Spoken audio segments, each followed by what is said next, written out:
Imagina por un momento que eres piloto en 1940. De repente, comienzas a escuchar historias sobre un caza japonés que arrasa los cielos con una proporción de victorias de 12 derribos por cada pérdida. Al principio suena absurdo, casi un mito imposible. Los rumores hablan de un avión capaz de combinar velocidad, potencia de fuego, alcance sorprendente y una agilidad fuera de lo común, todo en un solo diseño. Los observadores aliados creyeron que era una exageración, porque algo así simplemente no debía existir. Pero la realidad resultó mucho más inquietante para quienes tendrían que enfrentarlo. Ese avión era el SX-M0, concebido a finales de los años 30 en un Japón decidido a imponer su dominio en el Pacífico. Su creador, Hirori Koshi, de Mitsubishi, recibió la orden de diseñar un caza para la Marina Imperial que pudiera recorrer enormes distancias, despegar y aterrizar en portaaviones y, aún así, superar en maniobras a cualquier adversario. Y lo logró. En 1940, el Zero ya era más rápido que el legendario Spitfire británico o que el temible Messerschmitt Bf 109 alemán. Tenía un radio de combate de casi 3.000 kilómetros y podía posarse en la reducida cubierta de un portaaviones en alta mar. Para Japón, era el arma perfecta para desafiar a dos de las armadas más poderosas del planeta al mismo tiempo. Su diseño revelaba la filosofía japonesa, dar prioridad a la ligereza y la maniobrabilidad, sacrificando protección. El fuselaje estaba construido con una aleación de aluminio liviano y el avión completo apenas superaba las 2 toneladas. Llevaba un motor confiable, aunque no especialmente potente, pero combinado con alas anchas y un cuerpo estilizado, daba como resultado una máquina de agilidad sobresaliente. Sus armas eran 2 ametralladoras de 7,7 milímetros sobre el morro y 2 cañones de 20 milímetros en las alas, lo que para 1940 era un armamento notable. Pero alcanzar esa combinación de virtudes tuvo un precio. Como debía operar en portaaviones, su envergadura se limitó a 12 metros. Para otros fabricantes japoneses como Nakajima, los requisitos eran imposibles y abandonaron el proyecto. Horikoshi, sin embargo, continuó, implementando soluciones ingeniosas, alas delgadas y elípticas para reducir la resistencia, remaches enrasados para una superficie lisa y una estructura totalmente metálica gracias a técnicas de tratamiento térmico aprendidas de Alemania. Incluso perforaron piezas internas para reducir peso. El costo de estas decisiones se veía en su piel, en las zonas más fuertes, como el fuselaje delantero.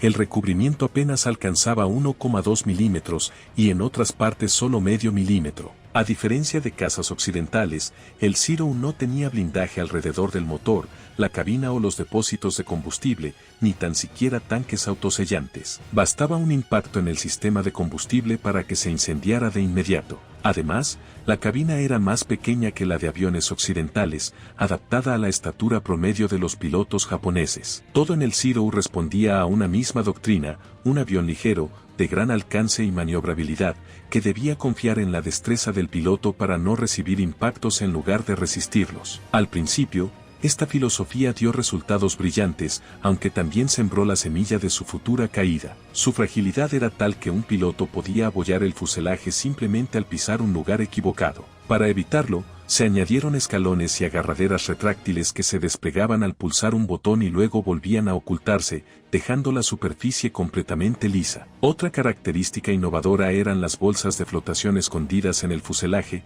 que se inflaban con aire procedente de la admisión del motor, dando al avión una posibilidad de mantenerse a flote si caía al mar. Lejos de ser un arma desechable, el Zero era un diseño minucioso, creado con detalle y propósito. Y, sin embargo, en apenas unos años, se convertiría en un avión que Japón usaría de forma casi suicida. Los pilotos lo apodaron Reizen, o simplemente Zero, en referencia al año imperial 2600, equivalente a 1940, cuando entró en servicio. Una vez desplegado en cantidades significativas, los aliados comprendieron que no se trataba de rumores. El Zero era prueba viviente del ascenso de Japón como potencia aérea, y estaban a punto de descubrir en carne propia lo que significaba enfrentarse a él. Porque la verdadera fuerza del Zero se revelaba únicamente en manos de sus pilotos, y aquellos hombres no eran soldados comunes. Antes de hablar de sus primeras victorias, es necesario detenernos en quienes lo tripulaban. La doctrina japonesa consideraba que un caza solo era tan bueno como los aviadores que lo pilotaban, y en los primeros años de la guerra, aquellos aviadores eran, sin exagerar, los mejores del mundo. La Marina Imperial apostaba por la calidad antes que la cantidad. Sus programas de formación eran brutales y selectivos hasta el extremo. En algunos años, apenas un centenar de jóvenes lograban graduarse. Las exigencias eran casi inhumanas, pero el resultado era un núcleo reducido de pilotos capaces de exprimir cada ventaja del Zero, dominando un avión que dependía de la velocidad y la maniobrabilidad para sobrevivir.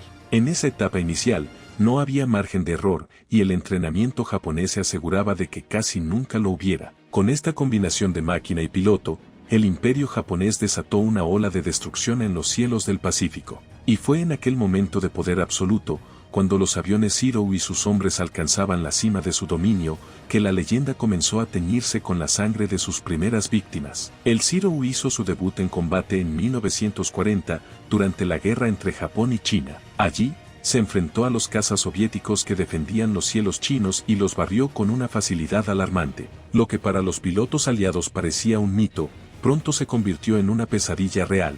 Escuadrillas enteras eran arrasadas sin que pudieran derribar a un solo Zero. La fama del avión creció como pólvora, y cuando Japón atacó Pearl Harbor en diciembre de 1941, el Zero ya era la columna vertebral de la aviación naval nipona. Aquella madrugada, mientras los bombarderos japoneses reducían a ruinas la flota estadounidense, los Zero volaban como guardianes implacables, derribando cualquier intento de respuesta aérea. Ese día no solo marcó la entrada de Estados Unidos en la guerra, también selló el inicio del mito.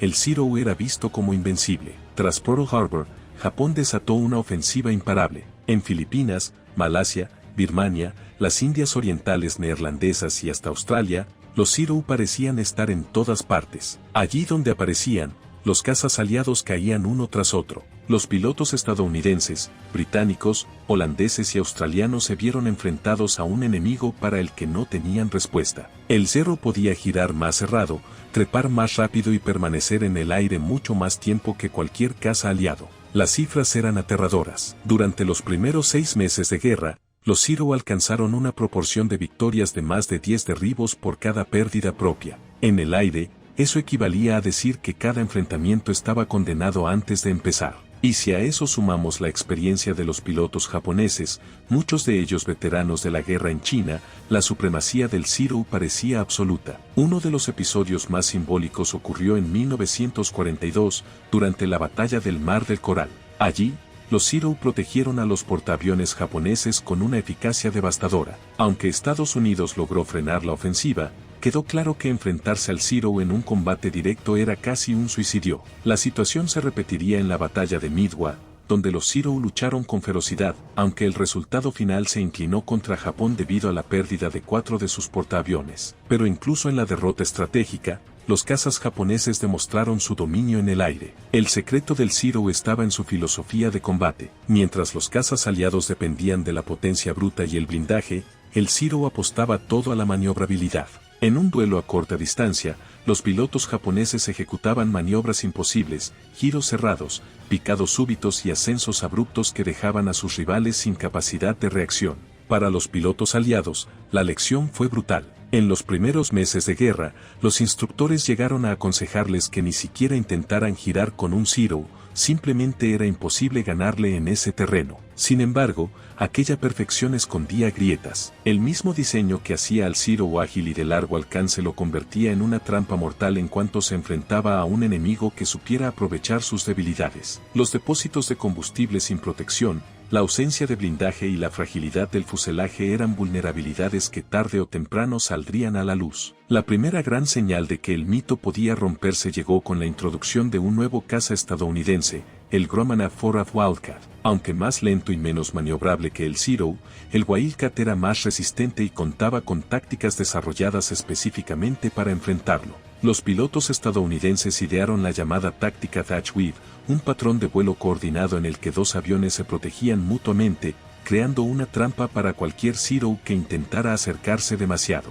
Con este método, lograron neutralizar parte de la ventaja japonesa. Aún así, durante 1942 y gran parte de 1943, el Zero siguió siendo temido. Sus pilotos, formados con un nivel de excelencia casi imposible de replicar, continuaban siendo el verdadero corazón del avión.